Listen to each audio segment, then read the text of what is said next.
وأحسن منك لم تر قط عيني وأجمل منك لم تلد النساء خلقت مبرأ من كل عيب خلقت مبرأ من كل عيب كأنك قد خلقت كما تشاء.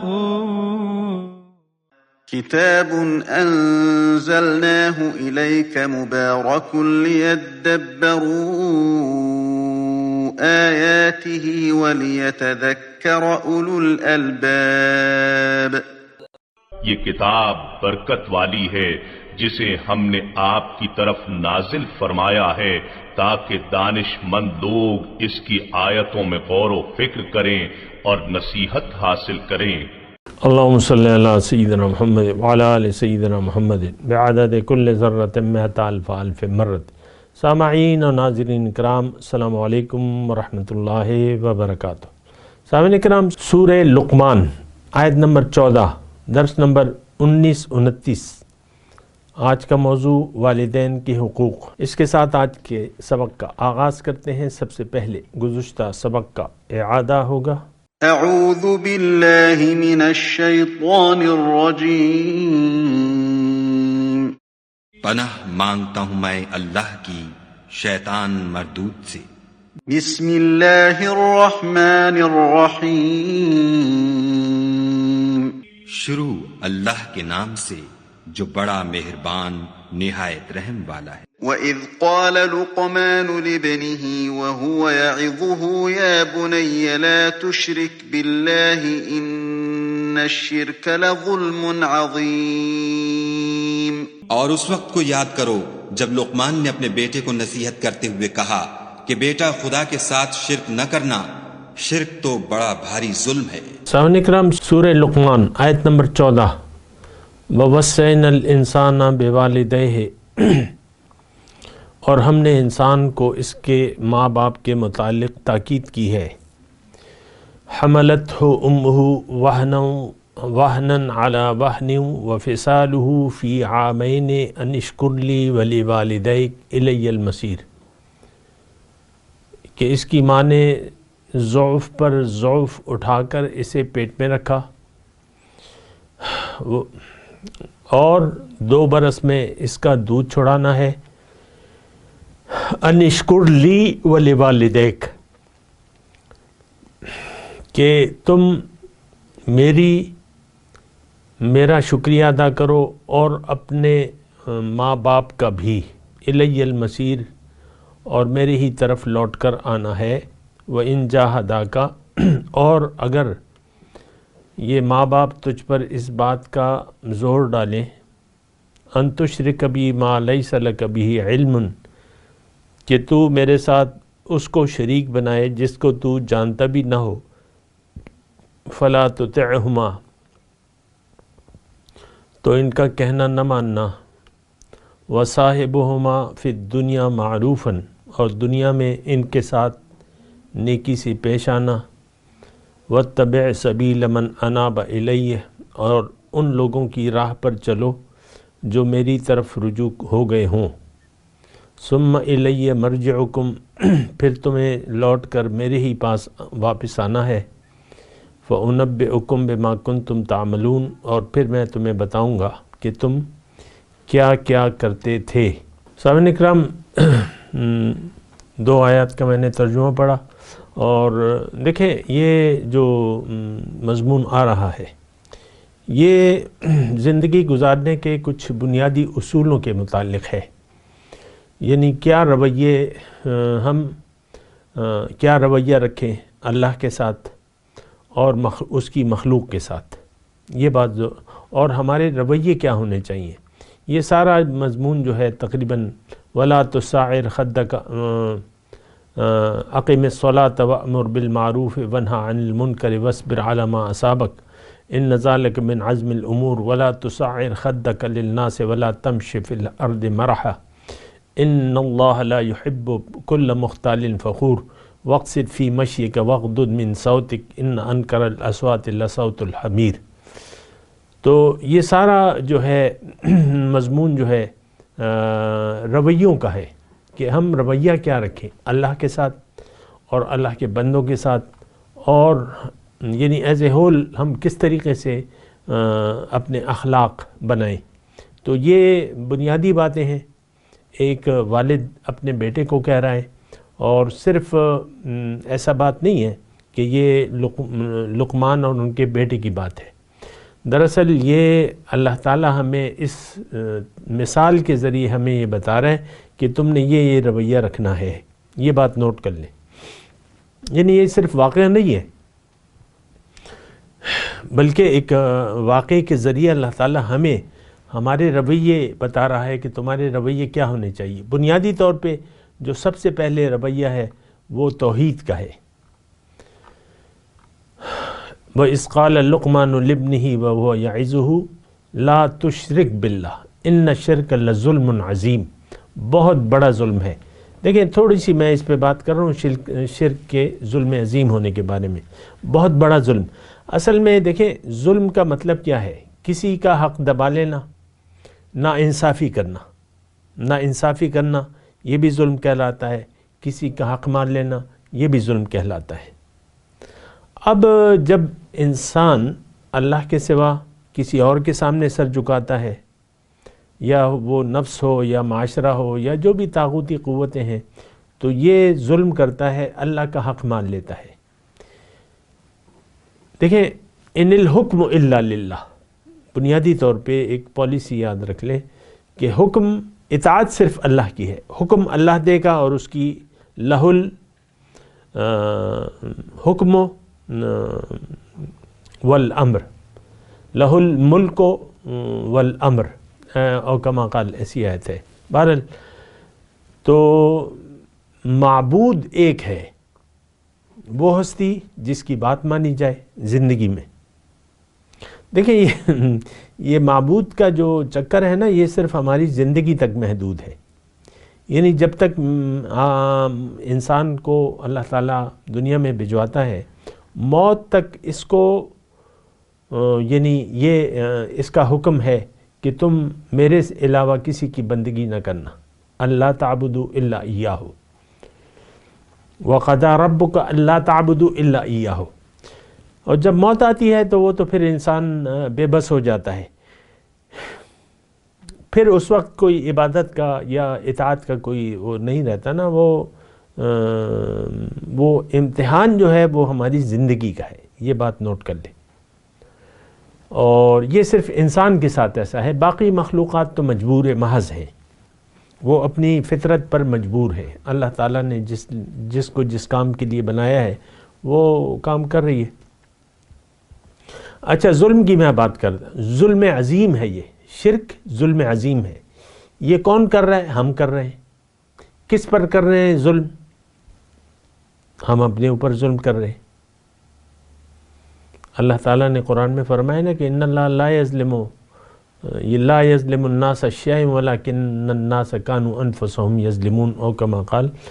اللہ تعالیٰ نے فرمایا کہ اللہ کسی پر ذرہ برابر ظلم نہیں کرتا، لیکن لوگ جو ہیں خود اپنے اوپر ظلم کر رہے ہیں۔ دیکھیں ظلم جو ہے، یہ بات ذرا نوٹ کر لینا، ظلم عظیم، یعنی وہ بات جس میں ہم پوری طرح شرک میں ڈوبے ہوئے ہیں اور اپنے اوپر ظلم عظیم کر رہے ہیں۔ کیونکہ دیکھیں اللہ تعالیٰ نے یہ فرمایا قرآن میں، یا ایھا الناس انما بغیکم علی انفسکم متاع الحیات الدنیا ثم الینا مرجعکم فننبئکم بما کنتم تعملون۔ اے لوگو، انما بغیکم، تم نے جو یہ بغاوت اور سرکشی کر رہے، یہ ہمیں اللہ تعالیٰ ہم سے مخاطب ہے، اس کا وبال تو تم ہی پر پڑے گا۔ انما بغیکم علی انفسکم، تھوڑی سی زندگی ہے، پھر میرے پاس لوٹ کے آؤ گے، پھر تمہیں اس کا نتیجہ پتہ چل جائے گا۔ دیکھیں یہ ایک بہت بری بلا میں ہم مبتلا ہو گئے، شرک کی بلا میں مبتلا ہو گئے۔ اور ایک تو ریاکاری شرک ہے، بنیادی طور پہ ایک بات نوٹ کر لیں، حضور صلی اللہ علیہ وسلم فرماتے ہیں کہ تھوڑی ریاکاری بھی شرک ہے. یہ بات بھی میں آپ کو اس کی وضاحت کرتا رہتا ہوں، بھی پھر کرتا ہوں کہ دیکھیں ریاکاری کیا ہوتی ہے. ریا مطلب جس کام میں آپ کی نیت غیر اللہ کے لیے ہو گئی، یہ ریاکاری ہے. اللہ نے ہمیں زندگی اس لیے دی ہے کہ ہم اس کے لیے فَاعْبُدُوهُ وَاشْكُرُوا لَهُ، اسی کی بندگی کرو اور اس کا شکریہ ادا کرو. لیکن ہم تو نہ شکریہ ادا کر رہے ہیں نہ اس کی بندگی کر رہے ہیں. ہماری زندگی میں للہیت نہیں ہے. یہ بات نوٹ کر لیں. ریاکار جو ہے وہ کام کرتا ہے غیر اللہ کے لیے. ہم زندگی گزار رہے ہیں غیر اللہ کے لیے، جبکہ مومن کا عملی طور پہ نعرہ ہوتا ہے کہ ان صلاتی و نسکی و محیایا و مماتی للہ رب العالمین. وہ اپنے عمل سے کہتا ہے کہ بھئی میں تو جو کچھ بھی کر رہا ہوں، میرے تمام زندگی جو ہے نماز ساری زندگی نماز پر مشتمل ہے. اگر کوئی اللہ کی بندگی کر رہا ہے تو وہ اللہ کی یاد میں ہے، اور نماز بھی اللہ کی یاد کے لیے کی جاتی ہے، اور یہ باقی چیزیں بھی ایک طرح سے نماز بن جاتی ہیں. اس کی پھر انشاءاللہ میں وضاحت کر دوں گا، لیکن تمام زندگی نماز بن جاتی ہے. اچھا، تو ان صلاتی و نسکی، میری نماز یعنی میری تمام کام جو ہے زندگی کی، اور میری تمام قربانیاں، میری زندگی میری موت اللہ کے لیے ہے جو کہ رب العالمین ہے. تو ہم تو دیکھیں رب العالمین کے لیے زندگی نہیں گزار رہے، ہم تو دنیا کے لیے زندگی گزار رہے ہیں. یہ بات بھی نوٹ کریں نا. ہماری زندگی تو اس میں للہیت نہیں ہے، غیر اللہ کے لیے ہم زندگی گزار رہے ہیں. آپ اپنے ظاہر کے لیے آپ کہتے ہیں نا یہ میں یہ میری بیوی، یہ میرا شوہر، یہ میرے بچے، یہ میرے نواسے پوتے، یہ میرے ماں باپ، اور یہ میرے بھائی بہن، یہ میرا گھر کاروبار، یہ میری گاڑی، یہ میرا بینک بیلنس، یہ میرا جو ہے کارخانہ، یہ میرا عہدہ، میں گریڈ 26 کا ملازم ہوں، میں 4 سٹار ہوں، میں 5 سٹار جنرل ہوں. یہ ہم دیکھیں، یہ ہم نے ایسے بت بنا لیے ہیں. یعنی یہی بس ہماری ٹوٹل دنیا ہے، اور اسی میں ہم جی رہے ہیں، اسی کے لیے جی رہے ہیں اور اسی کے لیے مر رہے ہیں. یہ بہت میں نے اللہ کی عطا سے جامع الفاظ آپ کو دیے ہیں. ہم دنیا کے لیے جی رہے ہیں، اور جینا مرنا ہمارا دنیا کے لیے ہے، جبکہ یہ ہونا چاہیے تھا اللہ کے لیے. مومن کے ہر کام میں للہیت ہوتی ہے. وہ چلتا ہے، پھرتا ہے، کھانا کھاتا ہے، کاروبار کرتا ہے، نوکری کرتا ہے، اور شادی کرتا ہے، بچے، یہ وہ سب کچھ اس میں للہیت ہوتی ہے، اللہ کے لیے اور اللہ کے حکم سے ہوتی ہے. وہ اللہ کے سامنے سر جھکا ہوا ہوتا ہے. اس کا ساری زندگی اس کا سر جھکائے ہوئے گزرتی ہے مومن کی. ہماری ساری زندگی تو سر اٹھائے ہوئے گزرتی ہے. ہم تو اللہ کی رضا کو خاطر میں نہیں لاتے. کوئی عجیب سی بات ہے. بہرحال ظلم عظیم کے مرتکب ہو رہے ہیں. بہرحال یہ تو آپ کو پتہ چلے گا جب آنکھیں بند ہوں گی، آپ کو پتہ چلے گا. اس سے پہلے کہ آپ کے پاس وقت نہ رہے، مہلت نہ رہے، آپ شرک کرنے سے باز آ جائیں، اپنے اوپر ظلم نہ کریں. آج کا جو سبق ہے وَوَصَّيْنَا الْإِنسَانَ بِوَالِدَيْهِ، والدین سے دیکھیں اس کا جو آیت ہے، اس میں جو تھوڑا سا میں اپنے الفاظ میں آپ کو بیان کر دوں. والدین، اللہ تعالیٰ نے اپنی بندگی کے بعد سب سے بڑا حق رکھا ہے والدین کا، والدین سے اچھے سلوک کا. والدین سے اچھے سلوک کا اللہ یعنی اچھے سلوک کے مستحق ہیں والدین. اور ظاہر ہے کہ جو شخص یعنی آپ کو دنیا میں لانے کا باعث بنا ہے، یا وہ ماں جس نے 9 ماہ تک تقریباً آپ کو پیٹ میں اٹھائے رکھا اور آپ کو اٹھا کر چلتی پھرتی رہی، اور آپ اس کی ماں کے پیٹ میں لاتے چلاتے رہے، اور وہ اس کے بدن سے یعنی اس کے خون سے آپ کا بدن بنا، اور وہ غذا اللہ تعالیٰ آپ کو دیتا رہا 9 مہینے تک۔ وہنن علی وہن کا لفظ استعمال ہوا ہے، حملتہ امہ وہنن علی وہن، ضعف، کمزوری۔ اب ظاہر ہے کہ یعنی بچہ جب بچہ پیٹ میں ہوتا ہے تو ماں کو دوہری خوراک کھانی پڑتی ہے، اور اس کی غذا کا خاص خیال رکھنا چاہیے، کیونکہ بچے کی بھی جو ماں غذا کھاتی ہے وہ بچے کو بھی پہنچتی ہے۔ بہرحال پھر دودھ 2 سال تک تقریباً، اس کے میں تفصیلات میں نہیں جاؤں گا، لیکن عام طور پہ 2 سال تک بچے کو ماں دودھ پلا سکتی ہے، اور وفصالہ فی عامین، دودھ چھوڑانا اس کا 2 برس میں ہے۔ اب حکم کیا ہے، وصیت کیا ہے؟ انشکر لی ولوالدیک، یعنی میری نعمتوں کا پہلا حق اللہ کا ہے، اور پھر اس کے بعد والدین کا ہے۔ والدین اگر کافر بھی ہوں تو ان کے ساتھ نیک سلوک کا، اچھے سلوک کا حکم ہے، یہ بات نوٹ کر لیں۔ صاحبہما فی الدنیا معروفاً۔ اچھا بہرحال چلتے ہیں آگے۔ انشکر لی ولی والدیک، شکر کا میں نے آپ کو یعنی اس آیت نمبر 13 میں ہم نے پڑھا تھا، آیت نمبر 12 میں، وَلَقَدْ آتَيْنَا لُقْمَانَ الْحِكْمَةَ أَنِ اشْكُرْ لِلَّهِ وَمَنْ يَشْكُرْ فَإِنَّمَا يَشْكُرُ لِنَفْسِهِ۔ تو دیکھیں شکریہ کا مطلب نعمت کا صحیح استعمال۔ پھر ماں باپ ہیں، ان کا شکریہ، اس کی پھر تفصیل بھی آتی ہے قرآن میں کہ اگر دونوں ضعیف ہو جائیں تو ان سے اونچی آواز میں بات نہ کرو، اور ان سے اف تک نہ کہو، اور اچھی بات کرو ان سے۔ آج کل دیکھیں ہمارے بچے جو ہیں عام طور پہ ماں باپ کا احترام نہیں کرتے۔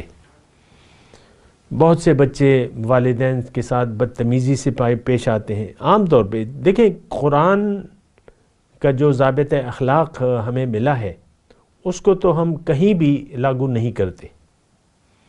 عام طور پہ آپ دیکھ لیں اولڈ ہاؤسز جو ہیں اب کھلنے لگے ہیں بڑے شہروں میں، اولڈ ہاؤس، اور جوان اولاد جو ہے ماں باپ کو، بوڑھے ماں باپ کو چھوڑ آتی ہے۔ یعنی یورپی یا مطلب یورپی دنیا میں تو پہلے سے رواج ہے، لیکن اب یہاں بھی یہ رواج شروع ہو گیا ہے کہ بوڑھے والدین جب بوڑھے ہو جاتے ہیں تو وہ برداشت نہیں کرتے، اولاد برداشت نہیں کرتی ہے اور ان کو اولڈ ہاؤس میں چھوڑ کے آ جاتی ہے۔ بہت سے ایسی مثالیں موجود ہیں۔ بہرحال دیکھیں یہ ساری چیزیں تعلق رکھتی ہیں ہمارے دین سے۔ والدین سے اچھا سلوک، ان کا احترام، ان کی عزت، ان کی تعظیم، یہ یعنی ہمارے دین اسلام سے تعلق رکھتی ہیں۔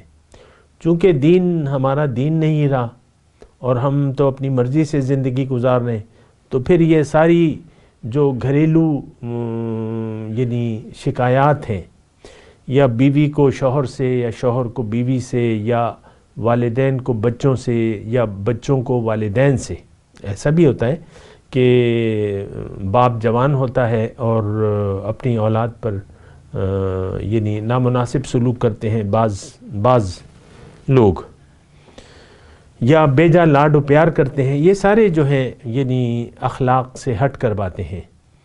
تو یہ اس لیے ہے کہ ہم تو اللہ کے بندے نہیں ہیں، نہ بننا چاہتے ہیں، تو وہ ایک پھر مسئلہ بگڑ جاتا ہے، سارے معاشرے میں بگاڑ آ جاتا ہے۔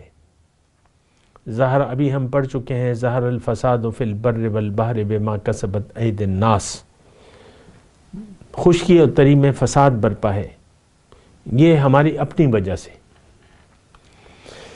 بہرحال یہ وَإِن جَاهَدَاكَ عَلَىٰ أَن تُشْرِكَ بِي، اس میں بھی تھوڑا مضمون ہے کہ اگر تمہیں مجبور کریں والدین تم پر۔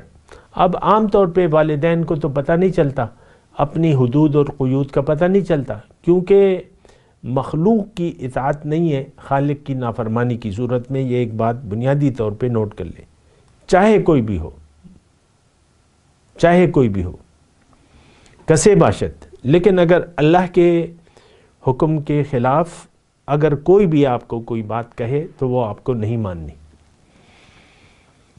وہ آپ کو نہیں ماننی۔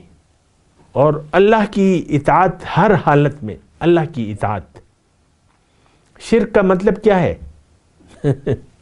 تھوڑا اس میں بھی وَإِن جَاهَدَاكَ عَلَىٰ أَن تُشْرِكَ بِي، کہ تم میرے ساتھ شریک ٹھہراؤ۔ اس پہ ذرا زور ڈالیں۔ اصل میں بات یہ ہے کہ ہم تو یعنی قرآن کو بھی توجہ سے نہیں پڑھتے، پھر قرآن میں جو مضامین ہیں اس پر بھی ہم غور نہیں کرتے۔ شرک کے بارے میں نے اللہ کی عطا سے، اس کی توفیق سے اور اس کے فضل سے آپ کو یعنی کوشش کی ہے کہ میں آپ کو شرک کا بتاؤں۔ شرک کیا ہے؟ کہ آپ اللہ کے حکم کے مقابلے میں کسی اور ہستی کا حکم تسلیم کریں۔ اب شرک یہ صرف یہ نہیں ہے کہ والدین آپ کو کہیں کہ بھئی تم بتوں کی مندر چلے جاؤ، پوجا کر کے آؤ، یا تم اسلام چھوڑ دو، یا تم کوئی اور ایسا کام نا، یعنی بت۔ تو شرک کا تو ہمارے ذہن میں ایک خاص مفہوم ہے، وہ نہیں ہے۔ شرک یہ ہے کہ وہ اللہ کے حکم کے خلاف کوئی حکم دے آپ کو۔ مثال کے طور پہ والدین، بیٹا نوکر ہو گیا کہیں پہ اور وہاں رشوت کا چال چلن ہے، اور تو ماں باپ کہتے ہیں یار سب لوگ کر رہے ہیں تو تم بھی کرو بیٹے، کیا ہو گیا، سب لوگ کر رہے ہیں تو تم بھی کرو، یہ کرپشن کرو اور رشوت لو اور دو۔ عام طور پہ تو ایسے ہی ہے، بس جو لوگ کر رہے ہیں وہ کرو۔ اب یہ بھی شرک ہے نا، کہ اللہ کے حکم کے خلاف کسی کو اکسانا یا حکم دینا، یہ تو آپ شرک پر آمادہ کر رہے ہیں۔ حرام کھانا، شرک کرنا، یہ تو مطلب یہ ہے کہ یہ شرک کا آپ معنی میرے خیال سے آپ جان گئے ہوں گے، جو میرے مستقل سننے والے ہیں۔ تو یہاں تشرک بی ما لیس لک بہ علم، اس جملے پہ ذرا غور کریں۔ اب والدین کیا کہیں گے کہ بت کو ہم سب والدین جو ہیں بچوں کو مشرک بنا دیتے ہیں۔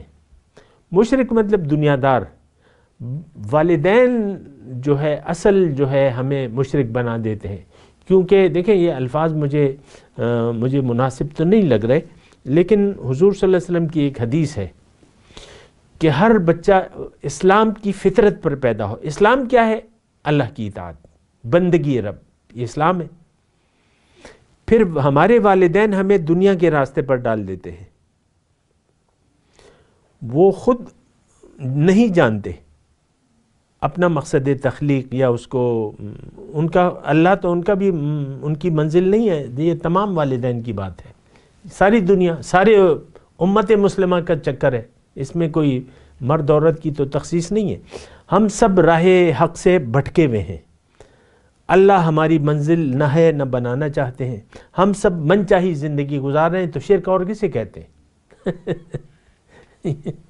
کوئی عجیب سی مطلب صورتحال ہے نا، کہ شرک میں مبتلا ہے، ہم کہتے ہیں نہیں ہم تو بس، اور ہم نے دین کو محدود کر دیا نماز، روزہ، حج، زکوٰۃ تک۔ بہرحال ان جاہداکا، کوئی بھی اگر آپ کو کہے، بعض اوقات بیگمات جو ہیں شوہر کو مجبور کرتی ہیں کہ تھوڑے پیسے زیادہ لاؤ دفتر سے، یا چاہے جہاں سے لاؤ مجھے لا کے دو،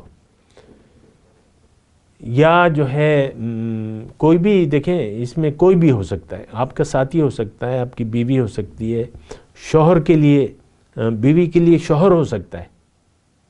بیوی جہاں میکے میں ہوتی ہے بعض اوقات وہ پردے کی پابند ہوتی ہے، شوہر کے یہاں آتی ہے تو وہ کہتا ہے ارے اتنے پردے کی ضرورت نہیں ہے، آؤ چلو برقع مت پہنو، میرے ساتھ چلو، بس دوپٹہ سینے پہ ڈال لو، آؤ چلتے چکر لگاتے۔ تو بچیاں بھی آگاہ نہیں ہوتی، ان کا کوئی عزم نہیں ہوتا، ان کو کچھ معلوم نہیں ہوتا دین کو۔ پردہ اگر کئی بھی یعنی میکے میں اگر پردہ وہ کرتی بھی تھی تو بغیر جانے بوجھے اسلام کی ایک یعنی اسلام کی ایک روایت انہوں نے اپنا لی تھی۔ اب جب شوہر میاں مل گئے جو دنیا دار تھے تو اس نے دنیا کے اس پہ ڈال دیا، تو بیچاریاں پھر مجبور پاتی ہیں اپنے آپ کو۔ تو یہ ایک صرف والدین کی بات نہیں، یہ بات نوٹ کر لیں، کوئی بھی آپ وَإِن جَاهَدَاكَ عَلَىٰ أَن تُشْرِكَ بِي مَا لَيْسَ لَكَ بِهِ عِلْمٌ فَلَا تُطِعْهُمَا۔ اللہ تعالیٰ نے تو یہاں صرف والدین کے بارے میں کہا ہے نا، لیکن میں آپ کو کہہ رہا ہوں کہ یہ مضمون عام ہے۔ اس کا یہ مطلب نہیں ہے کہ اگر کوئی اور والدین کے علاوہ کوئی آپ کو اللہ کی نافرمانی کا حکم دے تو آپ مان لو اسے، کہ بھئی یہ حکم تو والدین کا ہے، والدین کے بارے میں ہے، اور یہ تو مجھے میری بیوی ایسا کہہ رہی ہے، یہ تو والدین میں شامل نہیں ہے، چلو ہم مان لیتے ہیں، غیر شرعی حکم مان لیتے ہیں اس کا۔ نو، ایسی بات نہیں ہے، سمجھنے کی کوشش کریں۔ صرف والدین یہاں مراد نہیں ہے، ساری جو لا طاعت المخلوق فی معصیت الخالق، ایک پالیسی واضح ہے کہ مخلوق کی اطاعت نہیں ہے خالق کی نافرمانی کی صورت۔ اور مخلوق آپ کا نفس بھی ہو سکتا ہے، معاشرہ، طاغوتی معاشرہ وغیرہ وغیرہ، یہ بات نوٹ کر لیں۔ تو ان کی اطاعت نہیں کرنی، فلا تطعہما، ان کی اطاعت نہیں کرنی، کسی کی بھی اطاعت نہیں کرنی۔ لا طاعت المخلوق فی معصیت الخالق، یہ بات نوٹ کر لیں۔ وصاحبہما فی الدنیا معروفا، اور جو اب ظاہر ہے کہ والدین ہی یہاں مراد ہیں، تو ان کے ساتھ سلوک اچھا رکھو، والدین کے ساتھ، اگرچہ وہ مشرک بھی ہی کیوں نہ ہوں، کیونکہ وہ والدین ہیں، یعنی ان کو کھلاؤ پلاؤ، جو بھی خدمت تم کر سکتے ہو اچھے طریقے سے ان سے پیش آؤ، لیکن پیروی تم نے اس شخص کی کرنی ہے جو میری طرف رجوع کر چکا ہے۔ وَاتَّبِعْ سَبِيلَ مَنْ أَنَابَ إِلَيَّ، یعنی اطاعت ہے، انسان کی اطاعت ہے لیکن وہ مشروط ہے۔ پیر صاحب اگر آپ کو کہیں خلاف شریعت بات کریں تو آپ کو پیر صاحب کی نہیں ماننی ہوگی۔ پیر کون ہوتا ہے؟ پیر تو وہ ہے جو آپ کو اللہ اور اس کے رسول کا راستہ بتائے۔ ہمارے یہاں تو وہ اقبال کہتا ہے نا کہ خدایا تیرے سادہ لوح بندے کدھر جائیں، کہ درویشی بھی عیاری ہے اور سلطانی بھی عیاری، ساری عیاری ہے تقریباً۔ آپ کو پتہ ہے کیا ہو گیا ہے، کیا ہو رہا ہے، کیا نہیں ہو رہا، اور بس یہ وہ وراثت کی وہ تقسیم بن گئی ہے۔ یہ پیر صاحب کے بیٹے ہیں، اب خلافت ان کے پاس ہے، چاہے وہ اہل ہو یا نہ ہو۔ گدی نشینی کیا ہوتی ہے؟ خلیفہ۔ پیر صاحب کے بعد ان کا بیٹا خلیفہ ہوگا، بس۔ بہرحال یہ ابھی میرا موضوع نہیں ہے، میں ابھی تلاوت کرتا ہوں، میرے ساتھ دہرائیے۔ اعوذ باللہ من الشیطان الرجیم، بسم اللہ الرحمن الرحیم۔ وَوَصَّيْنَا الْإِنسَانَ بِوَالِدَيْهِ حَمَلَتْهُ أُمُّهُ وَهْنًا عَلَى وَهْنٍ وَفِصَالُهُ فِي عَامَيْنِ أَنِ اشْكُرْ لِي وَلِوَالِدَيْكَ إِلَيَّ الْمَصِيرُ۔ اب ان آیت کی تلاوت اور ترجمہ۔ اعوذ باللہ من الشیطان الرجیم، پناہ مانگتا ہوں میں اللہ کی شیطان مردود سے۔ بسم اللہ الرحمن الرحیم، شروع اللہ کے نام سے جو بڑا مہربان نہایت رحم والا ہے۔ وَوَصَّيْنَا الْإِنسَانَ بِوَالِدَيْهِ حَمَلَتْهُ أُمُّهُ وَهْنًا عَلَى وَهْنٍ وَفِصَالُهُ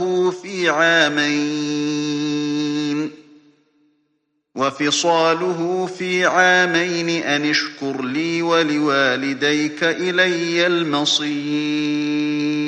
اور ہم نے انسان کو جسے اس کی ماں تکلیف پر تکلیف سہ کر پیٹ میں اٹھائے رکھتی ہے، پھر اس کو دودھ پلاتی ہے، اور آخر کار 2 برس میں اس کا دودھ چھڑانا ہوتا ہے، اپنے نیز اس کے ماں باپ کے بارے میں تاکید کی ہے کہ میرا بھی شکر کرتا رہے اور اپنے ماں باپ کا بھی، کہ تم کو میری ہی طرف لوٹ کر آنا ہے۔ اس کے ساتھ ہی آج کے درس کا وقت اختتام کو پہنچا۔